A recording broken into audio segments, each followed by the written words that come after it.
ലൈംഗികാധിക്ഷേപ കേസിൽ ബോബി ചെമ്മണ്ണൂരിന്റെ ജാമ്യ ഉത്തരവ് ഉടൻ പുറത്തുവരും. ജാമ്യം അനുവദിക്കുമെന്ന ഹർജി രാവിലെ പരിഗണിക്കുമ്പോൾ കോടതി വ്യക്തമാക്കിയിരുന്നു. കടുത്ത ജാമ്യ വ്യവസ്ഥകൾ ഉണ്ടാകുമോ എന്നാണ് അറിയേണ്ടത്. ജാമ്യ ഹർജിയിലും അതിജീവിതയെ അധിക്ഷേപിച്ചെന്ന് കോടതി കുറ്റപ്പെടുത്തിയിരുന്നു.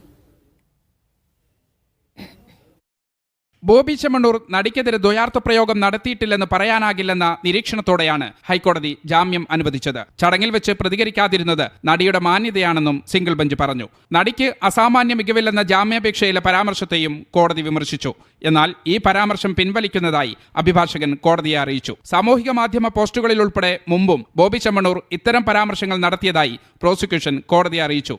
ഇത് സംബന്ധിച്ച ദൃശ്യങ്ങൾ ജസ്റ്റിസ് PV കുഞ്ഞികൃഷ്ണൻ പരിശോധിച്ചു. ഇനിയും കസ്റ്റഡി ആവശ്യമുണ്ടോ എന്ന് ചോദിച്ച കോടതി ഇത്തരം പരാമർശങ്ങൾക്കുള്ള പ്രത്യാഘാതം ഇതിനകം തന്നെ പൊതുജനങ്ങൾക്ക് ബോധ്യമായിട്ടുണ്ടാകുമെന്നും പറഞ്ഞു. തുടർന്ന് ജാമ്യം അനുവദിക്കാമെന്ന് പറഞ്ഞ കോടതി ഉപാധികൾ സംബന്ധിച്ച് 3:30 വിശദമായ ഉത്തരവിറക്കാമെന്നും വ്യക്തമാക്കി. ഹൈക്കോടതി